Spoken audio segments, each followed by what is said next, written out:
तो आज हम लोग पढ़ने वाले हैं बिहार बोर्ड क्लास 9th भूगोल चैप्टर 3 जिसका नाम है अपवाह स्वरूप।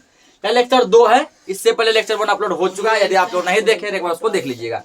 तो लेक्चर 1 में हम लोग जो है बहुत सारे चीज के बारे में डिस्कस किए थे, ठीक है ना, जिसमें हम लोग की अपवाह परिचय जो चैप्टर जो है इसका जो है, ठीक ना, अपवाह स्वरूप जो चैप्टर है इसका परिचय क्या है, इंट्रोडक्शन क्या है, ठीक ना, अपवाह स्वरूप ही नाम क्यों पड़ा था ये जाने थे। हिमालय की नदियां इसके बारे में जाने थे। प्रायद्वीपीय नदियां ये जाने थे, ठीक ना। भारत की प्रमुख नदियां ये भी पढ़ चुके हैं। सिंधु नदी ये भी जान चुके हैं। गंगा नदी ये भी जान चुके हैं। आज जो हम लोग डिस्कस करने वाले हैं, ठीक ना, आज जो लेक्चर 2 में जो डिस्कस होगा वो है ब्रह्मपुत्र नदी। क्या है? ब्रह्मपुत्र नदी। आज इस नदी के बारे में हम लोग जानेंगे। समझो यहाँ पे, तो इस नदी की उत्पत्ति तिब्बत स्थित मानसरोवर झील से हुई है। पूछ सकता है कि ना, पहले नंबर पे पॉइंट बन गया कि ब्रह्मपुत्र नदी की उत्पत्ति कहाँ से हुई है? तिब्बत में एक झील है, ठीक ना। तिब्बत में क्या एक झील है। उस झील का क्या नाम है? मानसरोवर झील। क्या नाम है? मानसरोवर झील। उसी झील से जो है ब्रह्मपुत्र नदी की उत्पत्ति हुई, ठीक ना। तिब्बत में क्या एक झील है? आप पूछे तिब्बत कहाँ पड़ता है? चाइना में। तिब्बत कहाँ पड़ता है? चीन में पड़ता है, ठीक ना। और वहां पर जो एक झील है मानसरोवर झील, उसी झील से क्या ब्रह्मपुत्र नदी की उत्पत्ति हुई है। वहीं से ब्रह्मपुत्र नदी निकलती है। तो पिछला लेक्चर में हम लोग जो है कितना नंबर तक पॉइंट लिखे थे? 13 नंबर तक। यहाँ हम लोग 14 नंबर से लिखेंगे। देखो यहाँ पे, ठीक ना, देखो यहाँ पे ब्रह्मपुत्र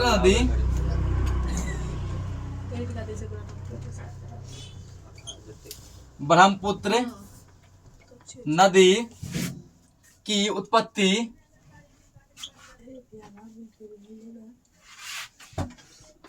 उत्पत्ति तिब्बत स्थित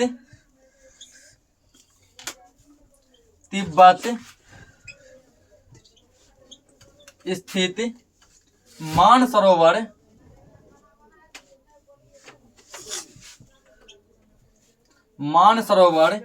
झील से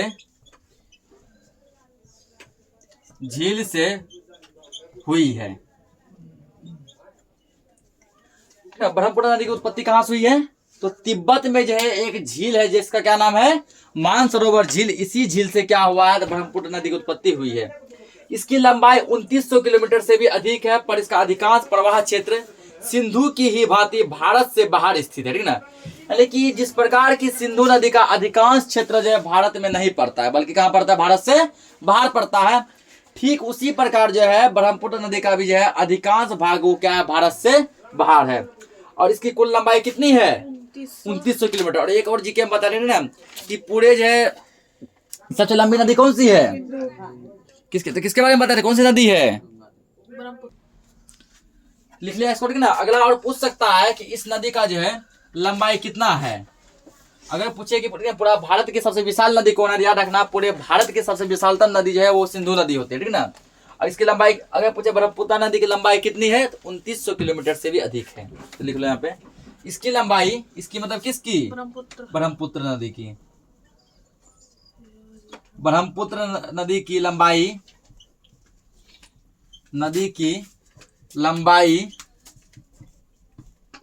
2900 किलोमीटर से भी 2900 किलोमीटर से भी अधिक है। सिंधु नदी की लंबाई कितना है? 2900 किलोमीटर, ठीक ना। और ब्रह्मपुत्र नदी का लंबाई जो है 2900 किलोमीटर से भी क्या है? अधिक है। लेकिन इसका अधिकांश प्रवाह क्षेत्र क्या है? भारत से बाहर है। अधिकतर प्रवाह क्षेत्र इसका कहाँ पड़ता है? भारत से बाहर है। यह उत्तर में हिमालय के समानांतर प्रवाहित होकर नामचा बरवाह शिखर के समीप अंग्रेजी के यू आकार की मोड़ में मुड़ जाती है। यू आकार की मोड़ बनाकर अरुणाचल प्रदेश में गॉर्ज के माध्यम से प्रवेश करती है। यानी कि जैसे नदी का रास्ता बदलती है, जिस प्रकार की अंग्रेजी में से यू मुड़ा हुआ है ना, ये यू टर्न लेकर एक बैगेज है किसकी तरफ मुड़ जाती है? अरुणाचल प्रदेश के, अरुणाचल प्रदेश की जगह गॉर्ज उसके तरफ मुड़ जाती है। इसे स्थानीय भाषा में दिहांग के नाम से जाना जाता है। किस नाम से? वहाँ जहाँ ये मोड़ है इसे, उसको स्थानीय भाषा में लोग क्या नाम दिया वहां पे? दिहांग। असम के समीप बूढ़ी दिहांग, दिसांग, कपोली, लोहित, केनुला एवं अन्य सहायक नदियां दक्षिण से आकर ब्रह्मपुत्र नदी से मिल जाती है। जब असम के आसपास ये नदी जब गुजरती है, बूढ़ी दिहांग, उसके दिसांग, इस नदी का नाम है दिसांग, कपोली, लोहित, केनुला और भी कुछ अन्य सहायक नदियां क्या होती है? ब्रह्मपुत्र नदी के साइड से मिल जाती है, ठीक है ना। साइड से मिल जाती है। हिमालय से आकर मिलने वाले सहायक नदियों में से सुबनसिरी, कामेंग, धनसिरी, मनस और तीस्ता। हिमालय से कुछ नदी बहती है जो कि ब्रह्मपुत्र नदी में मिलती है। वो कौन सा नदी है जो हिमालय से निकलती है और ब्रह्मपुत्र में मिलती है? वो है सुबनसिरी, उसके बाद कामेंग, धनसिरी, मनस, तीस्ता। ये सभी नदी हिमालय से निकलती है और ब्रह्मपुत्र नदी में आके मिल जाती है। ब्रह्मपुत्र का उद्गम क्षेत्र तिब्बत एक शीत एवं शुष्क क्षेत्र है। ब्रह्मपुत्र नदी का उद्गम क्षेत्र क्या है? तिब्बत। क्या है? तिब्बत, यानी तिब्बत से निकलता है। और तिब्बत कैसा प्रदेश है? तिब्बत एकदम जो शीत ठंडा वाला प्रदेश है, ठीक है। और क्या? शुष्क क्षेत्र है, जहाँ नदी के जल में सिल्ट की मात्रा नगण्य होती है, किंतु यह नदी उच्च पर्वत क्षेत्र से गुजरती है तथा असम में जब अनेक धाराएं इनसे मिलती है तो इस नदी में जल और सिल्ट की मात्रा अधिक बढ़ जाती है। जिस टाइम जो है नदी तिब्बत से निकलती है तभी इसमें क्या होता है? सिल्ट यानी गिट्टी वगैरह सबकी मात्रा क्या होती है? बहुत ही कम होती है। जब ये नदी जो है भारत में प्रवेश करती है और जब असम के नजदीक से गुजरती है तब इसमें क्या होता है? सिल्ट की मात्रा बढ़ जाती है, छोटे छोटे बालू के कण वगैरह उसकी मात्रा बढ़ जाती है। यहाँ यह गुम्फित होकर अनेक द्वीपों को जन्म देती है। प्रत्येक वर्ष वर्षा ऋतु में नदी की घाटी में अवसाद की मात्रा से जल का प्रवाह तटबंधों को पार कर अगल बगल क्षेत्रों में फैल जाता है। वर्षा के मौसम में नदी क्या होता है? फूलम फूल यानी भर जाता है। भरने कारण क्या होता है? उसके आसपास जो भी इलाका पड़ता है उस इलाके में ब्रह्मपुत्र नदी के कारण क्या होता है? पानी घुस जाता है और बाढ़ की समस्या उत्पन्न हो जाती है, ठीक ना, फैल जाता है और बाढ़ का स्वरूप धारण कर लेता है। इससे असम और बांग्लादेश में भारी जान माल की क्षति होती है। पूछ सकता है कि असम में जो है किस नदी के कारण बाढ़ आती है? याद रखना, ब्रह्मपुत्र नदी, ठीक ना। असम में किस नदी के कारण बाढ़ आती है? ब्रह्मपुत्र नदी। उसके बाद और पूछेगा बांग्लादेश में जो है किस नदी के कारण बाढ़ आती है? तो ब्रह्मपुत्र नदी। कौन सा नदी है?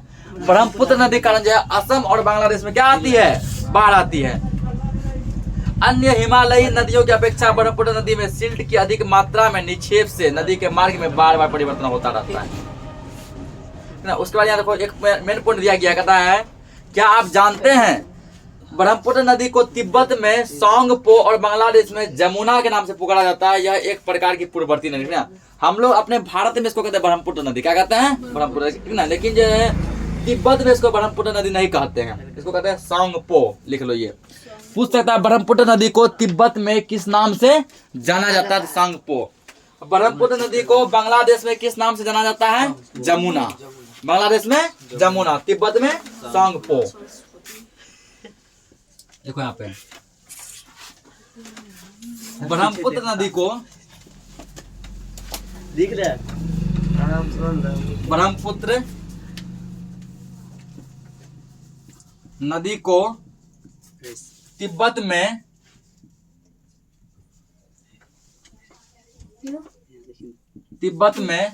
सोंगपो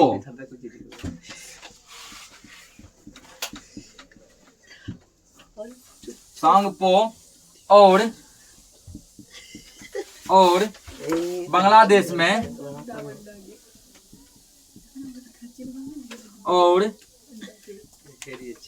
बांग्लादेश में जमुना और बांग्लादेश में जमुना के नाम से पुकारा जाता है। तो पूछ सकता है, ठीक ना, कि जिस नदी को हम लोग अपने भारत में क्या बोलते हैं? ब्रह्मपुत्र नदी बोलते हैं। क्या बोलते हैं? ब्रह्मपुत्र नदी। वही ब्रह्मपुत्र नदी को तिब्बत में क्या कहते हैं? सोंगपो। उसी ब्रह्मपुत्र नदी को बांग्लादेश में क्या कहते हैं? जमुना। क्या बोलते हैं? जमुना, ये बोलते हैं, ठीक ना। बिहार में प्रवाहित होने वाले प्रमुख पूर्ववर्ती नदियों की ना सूची तैयार कीजिए। पर छोड़ो इसको, आगे आप चलते हैं। तो ब्रह्मपुत्र नदी के बारे में समझ गया। अब जो अगला नदी है वो है यमुना नदी। क्या है? यमुना, ठीक ना। अब हम लोग समझेंगे यमुना नदी के बारे में। यह नदी महान हिमालय के यमुनोत्री हिमानी से निकलकर 1375 किलोमीटर की दूरी तय करते हुए प्रयाग यानी इलाहाबाद के निकट गंगा में मिल जाती है, ठीक है ना। इसकी प्रमुख नदियां सहायक, ठीक ना, चंबल, बेतवा, केन, ये सब है। बस खत्म। यमुना नदी के बारे में इतना ही था, ठीक है ना। इस बारे में लिख लेते हैं। पूछ सकता है यहाँ पे 2-3 पॉइंट पूछा गया। यमुना नदी कहाँ से निकलती है, उसके बाद पूछेगा इसकी लंबाई कितनी है और पूछेगा इसकी प्रमुख जो है सहायक नदियां कौन सी है। तो यमुना नदी जो है कहा, यमुना नदी हिमालय के यमुनोत्री से निकलती, कहाँ से निकलती है? यमुनोत्री से निकलती है। निकलकर 1375 किलोमीटर की लंबी दूरी तय करती है और इलाहाबाद में मिल जाती है। इलाहाबाद जिसका वर्तमान नाम क्या? प्रयागराज है। इलाहाबाद का वर्तमान नाम क्या है? प्रयागराज है। तो लिखो यहाँ पे,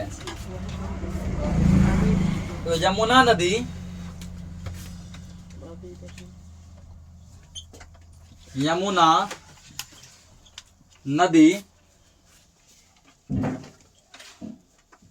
महान हिमालय के,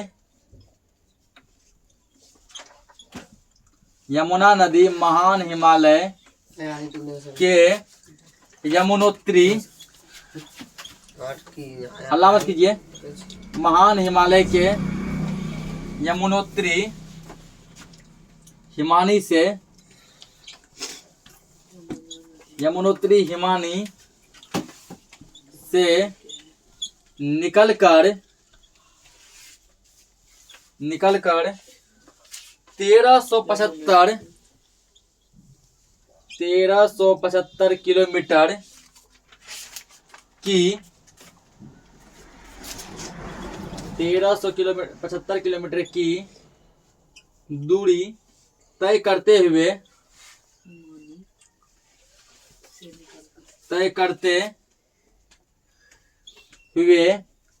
प्रयाग के निकट, प्रयागराज जिसको हम लोग क्या कहते हैं? इलाहाबाद, जिसका पुराना नाम था, ठीक ना।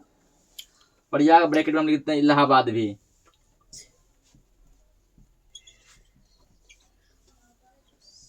इलाहाबाद के निकट गंगा में मिल जाती है, गंगा में मिल जाती है, ठीक ना। तो जिस जगह पे इसका मिलन होता है तो वहां पे 3 नदी के मिलन होता है, गंगा नदी का और एक यमुना नदी का और एक सरस्वती नदी का, ठीक ना। गंगा, यमुना और सरस्वती। इसलिए ये क्वेश्चन जो जीके में पूछता है कि 3 नदियों का मिलन कहाँ होता है? इलाहाबाद में। अगर इलाहाबाद ऑप्शन में नहीं है तो प्रयागराज में। इलाहाबाद है पुराना नाम और प्रयागराज क्या है? नया नाम, ठीक ना। या पूछता है कि 3 नदियों का संगम कहाँ पे? संगम बोला जाए या मिलन बोला जाए, एक ही बात है। 3 नदियों का संगम कहाँ पे है? इलाहाबाद में या फिर प्रयागराज, जो भी बोलो, ठीक। यमुना नदी कहाँ से निकलती है? हिमालय के यमुनोत्री से, ना। हिमालय के यमुनोत्री से निकलकर यह 1375 किलोमीटर की यात्रा तय करती है। उसके बाद प्रयागराज में आकर, ठीक ना, गंगा में जाके मिल जाती है। इतना इसका कहानी है, ठीक। और एक चीज और पूछ सकता है कि दिल्ली किस नदी किनारे है? यमुना नदी किनारे, ठीक ना। दिल्ली किस नदी किनारे है? यमुना नदी किनारे। और बिहार किस नदी, पटना किस नदी किनारे है? गंगा नदी। पटना गंगा नदी किनारे, दिल्ली यमुना नदी किनारे। अब समझो अगला नदी घाघरा नदी, ठीक ना। क्या है? घाघरा। यह नदी ट्रॉस हिमालय क्षेत्र के करनाली स्थित मापचा चुंगो हिमनद से निकलती है, ठीक ना। पूछिएगा घाघरा नदी कहाँ से निकलती है? हल्ला मत करो। घाघरा नदी कहाँ से निकलती है? घाघरा नदी जो है ट्रांस हिमालयन क्षेत्र के करनाली स्थित, ठीक ना, मापचा चुंगो हिमनद से निकलती है। यह दक्षिण पूर्व दिशा में बहकर हिमालय को पार करती है ना। यह दक्षिण पूर्व दिशा में बहकर किसको पार करती है? हिमालय को। इसे पर्वतीय क्षेत्र में करनाली एवं मैदानी क्षेत्र में घाघरा का नाम जानते हैं। पर्वतीय इलाका नहीं, पर्वतीय इलाका में जो आदमी रहते हैं, ठीक ना, जो आदमी पर्वतीय इलाका में रहते हैं वो इसको कहते हैं करनाली नदी। कौन सा नदी कहते हैं? करनाली नदी ना।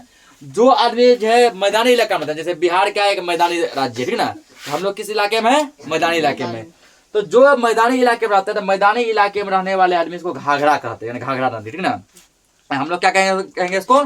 घाघरा नदी। और जो पहाड़ी इलाका में रहता है वो क्या बोलेगा? करनाली नदी। यह नदी नेपाल से प्रवाहित होकर छपरा के पास शारदा नदी का जल ग्रहण कर गंगा से मिल जाती है ना। यह नदी जो है कहाँ से प्रवाहित होती है? नेपाल से। नेपाल से होकर यह हमारे बिहार के छपरा जिले में आती है, ठीक ना। नेपाल से प्रवाहित होकर यह बिहार के कहाँ आती है? छपरा में आती है। और फिर क्या कहते हैं? गंगा में जाके मिल जाती है। इसे उत्तर प्रदेश में सरयू नदी के नाम से पुकारा जाता है ना। ये वही सरयू नदी है जिसके किनारे अयोध्या बसा हुआ है, ठीक ना। पूछ सकता है कि अयोध्या किस नदी किनारे बसा हुआ है? सरयू नदी किनारे। किस नदी किनारे? सरयू नदी। ये सरयू नदी कोई और नहीं बल्कि घाघरा नदी ही है, ठीक ना। घाघरा नदी को ही हम लोग क्या कहते हैं? घाघरा नदी को ही यूपी में जो है उत्तर प्रदेश में सरयू नदी के नाम से पुकारा जाता है, और अयोध्या इसी सरयू नदी किनारे क्या है, स्थित है ना। यानी कि राम जी का महल जो था वो कहाँ था, सरयू नदी किनारे ही स्थित था। तो ये पॉइंट यहाँ पे बनेगा। देखो यहाँ पे अब अगला पॉइंट क्या है, 18 नंबर, ठीक ना। 18 नंबर पॉइंट क्या लिखना है कि घाघरा नदी को उत्तर प्रदेश में क्या कहते हैं। घाघरा नदी को उत्तर प्रदेश में, घाघरा नदी को उत्तर प्रदेश में सरयू के नाम से, सरयू के नाम से जाना जाता है, ठीक ना। घाघरा नदी को हम लोग यूपी में जो है उत्तर प्रदेश में क्या कहते हैं, सरयू नदी कहते हैं। समझ गया। तो घाघरा नदी के बारे में जान गया। अब जो अगला नदी है वो है गंडक नदी। क्या है, गंडक, ठीक ना। अगला नदी क्या है, गंडक नदी। गंडक नदी के बारे में समझो। कहता है यह नदी महान हिमालय से निकलकर नेपाल होते हुए बिहार के चंपारण में प्रवेश करती है ना। यानी यार गंडक नदी जो कहाँ से निकलती है, हिमालय से। कहाँ से निकलती है, हिमालय से। नेपाल होते हुए बिहार प्रवेश करती है। बिहार के किस जिले में, चंपारण जिले में ना। ये गंडक नदी जो है हिमालय से निकलकर नेपाल होते हुए बिहार के चंपारण जिले में प्रवेश करती है। इस नदी के परिवहन मार्ग में तीव्र परिवर्तन और अवसाद से अत्यधिक निक्षेपण से यहाँ की बाढ़ की आशंका बनी रहती है। इस नदी के साथ कई पौराणिक किंवदंतियां जुड़ी हुई है ना। इस नदी का जो बहुत सारे इलाके ऐसे हैं जहाँ पर क्या आती है, बाढ़ आती है। गंडक नदी के बारे में बस इतना ही था। अब अगला जना कोसी नदी, ठीक ना। कोसी नदी वही नदी है जिसको बिहार का शोक कहते हैं ना, कोसी नदी। यह नदी भी महान हिमालय के गौसाई थान से निकलकर नेपाल होते हुए बिहार के सुपौल जिला में प्रवेश करती है।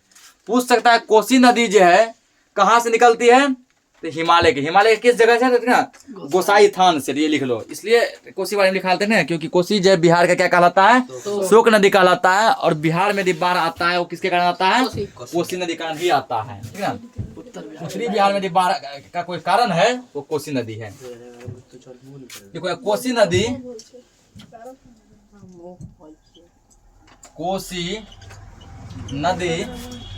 महान हिमालय के,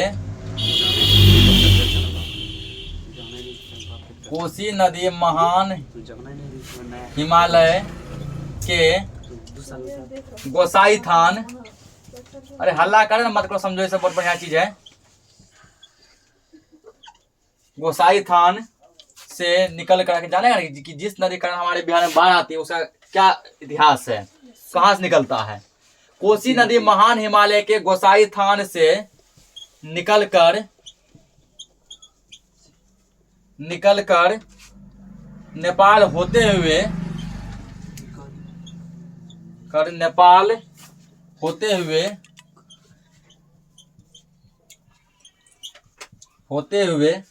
बिहार के सुपौल जिला में प्रवेश करती है। बिहार के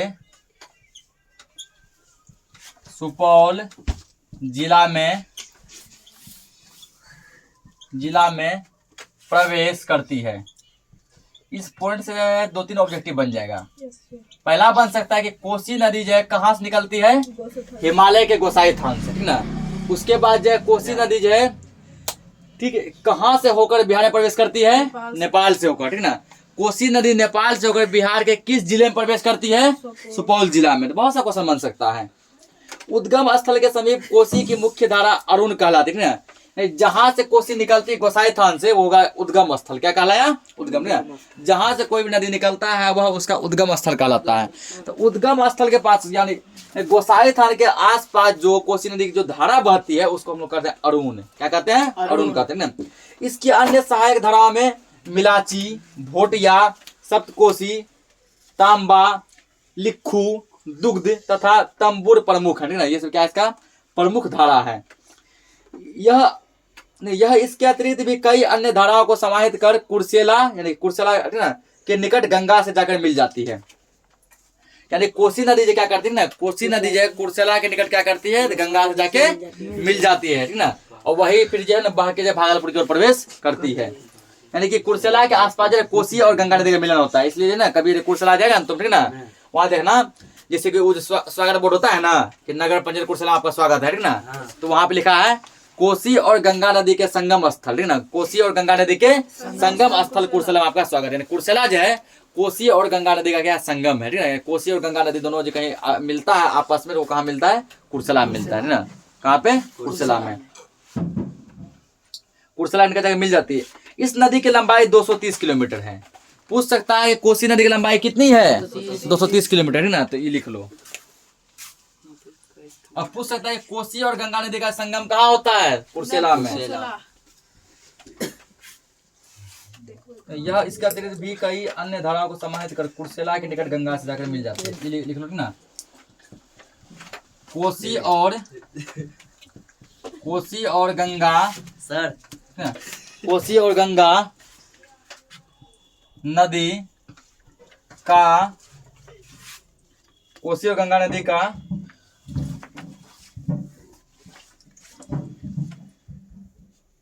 कोसी और गंगा नदी का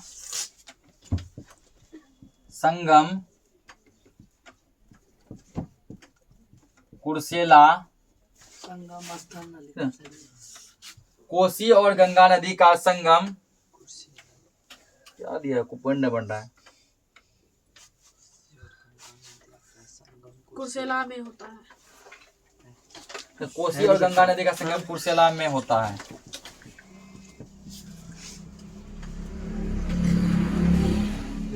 ये ना, एक और यहाँ पॉइंट देखो, पूछेगा कि इसकी लंबाई कितनी है। तो कोसी नदी की लंबाई, कोसी नदी की लंबाई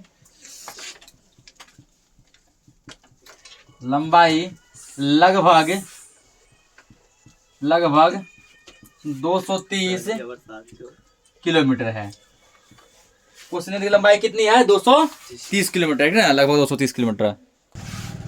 आगे समझो, ठीक ना, यह नदी भी तीव्र मार्ग परिवर्तन एवं कटाव के लिए विख्यात है ना। यानी कोसी नदी जो है ना, रास्ता अपना खूब बदलता है। जैसे इधर बाढ़ आया ना, खड़ा रास्ता बदल दिया, फिर बाढ़ आया रास्ता बदल दिया, फिर बाढ़ आया आगे थोड़ा गया फिर रास्ता चेंज कर लिया, थोड़ा और आगे गया फिर क्या किया, रास्ता फिर चेंज कर, ना, अपने मार्ग परिवर्तन के लिए क्या बहुत ही ये विख्यात है ना, ये रास्ता खूब चेंज करता है। कोसी जो एक तरफ अपने जलोढ़ से उपजाऊ मैदान का निर्माण करती है ना, कोसी क्या करती है, कोसी नदी अपने साथ जलोढ़ मिट्टी लाती है। कौन सा मिट्टी लाती है, जलोढ़ मिट्टी, जो बहुत ही उपजाऊ मिट्टी होती है ना, जो कि उपजाऊ मैदान का निर्माण करती है। तो वहीं दूसरी तरफ अपने क्रूर बाढ़ की विभीषिका से इसे अभिशप्त भी कर देने की, बाढ़ बहुत ही भयंकर लाता है। ये बाढ़ से रक्षा के लिए इसके दोनों तटों पर तटबंध बनाया जाता है। बिहार राज्य को कोसी नदी में बाढ़ आने से अपार क्षति होती है।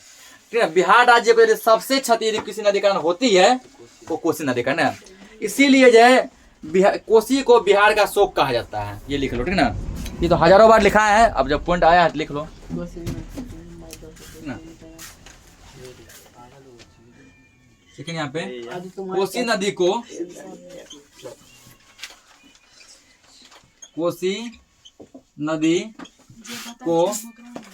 बिहार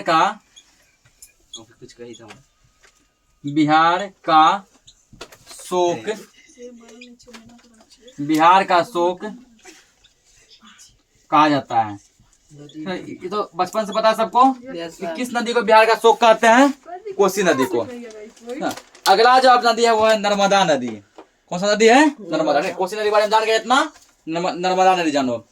मध्य प्रदेश में अमरकंटक के निकट मैकाल की पहाड़ी से निकलने वाली नर्मदा नदी पश्चिम की ओर एक भ्रंश घाटी में बहती है। ठीक ना, पूछ सकता है कि नर्मदा नदी जो किस राज्य से निकलती है, मध्य प्रदेश से। मध्य प्रदेश के किस जगह से, तो मध्य प्रदेश में अमरकंटक के निकट, ठीक है, अमरकंटक के क्या निकट एक जगह है जिसका नाम है मैकाल।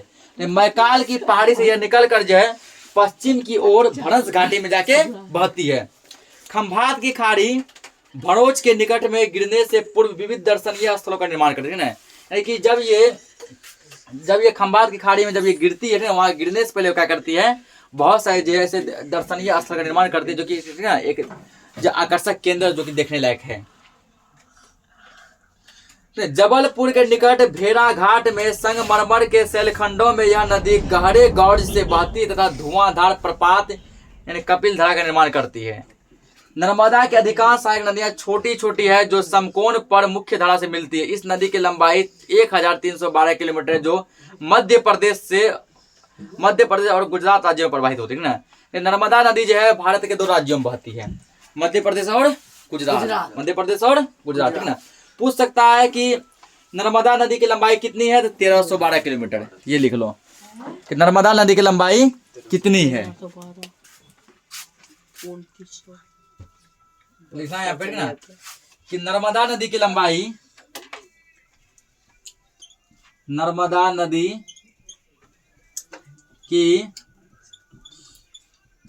लंबाई 1312 किलोमीटर है, ठीक ना। जो क्या है इतना किलोमीटर है जो मध्य प्रदेश और गुजरात में बहती है। यानी यह जो है भारत के 2 राज्यों को कवर करती है, मध्य प्रदेश और गुजरात। यह प्रायद्वीपीय भारत की दूसरी सबसे लंबी नदी, ठीक ना। ये भारत की सबसे लंबी नदी कौन सा बताए थे, सिंधु नदी है, बताए थे ना। ये सबसे विशाल नदी है, विशालतम नदी। भारत की सबसे विशालतम नदी कौन सी है, सिंधु नदी है, ठीक ना। और भारत की दूसरी सबसे लंबी नदी कौन सी है, ये वही है नर्मदा नदी, लिख लो इसके बारे में ना। भारत की दूसरी सबसे लंबी नदी कौन सी है, नर्मदा नदी है।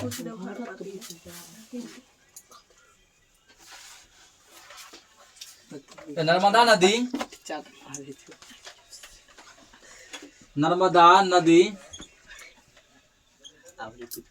भारत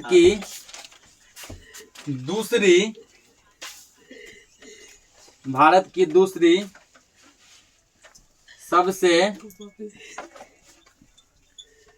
लंबी नदी है। नर्मदा नदी क्या है, भारत का दूसरा सबसे लंबा नदी है। नोट करो इसको, नोट कर लिया इसको, ठीक ना। अब समझो यहाँ पे तापी नदी, किसका बारे में जानेंगे, तापी नदी के बारे में। हल्ला मत करो, तो तापी नदी के बारे में। तापी नदी मध्य प्रदेश के बैतूल जिला में स्थित सतपुड़ा की पहाड़ी से निकलती है। पूछ सकता है तापी नदी जो है किस राज्य से निकलती है, राज्य पूछे तो मध्य प्रदेश। कहाँ निकलती है, मध्य प्रदेश। मध्य प्रदेश किस जिला से, बैतूल जिला से। किस जिला से, बैतूल। बैतूल जिला में जो है एक पहाड़ी है, सतपुड़ा की पहाड़ी, वहीं से निकलती है। पॉइंट लिखिए लो सीधा, उतना बताने से बेहतर इसको लिख लो, याद रहेगा ज्यादा। यहाँ पे ना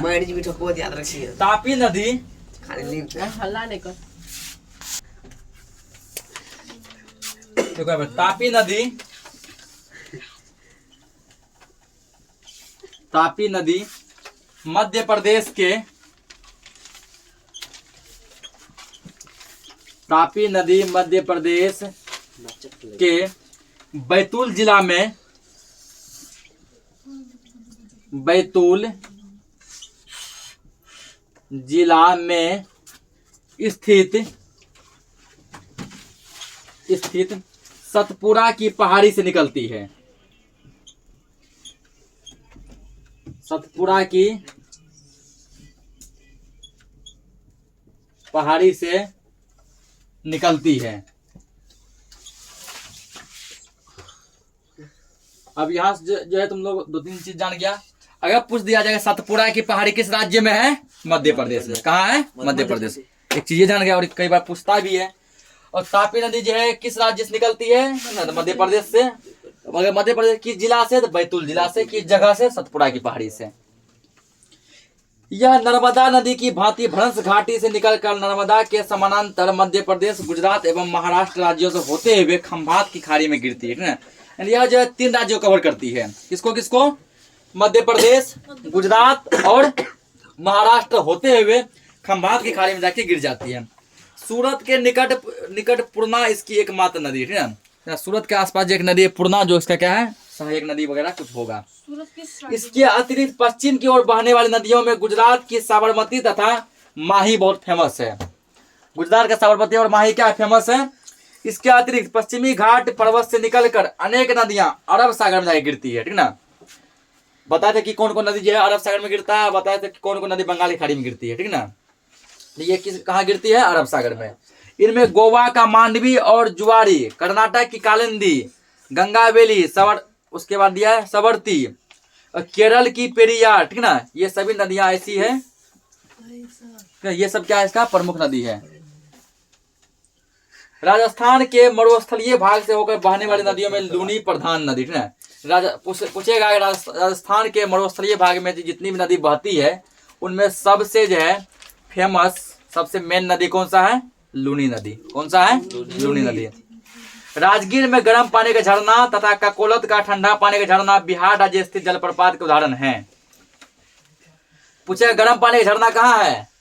राजगीर में। राजगीर कहाँ है? राजगीर।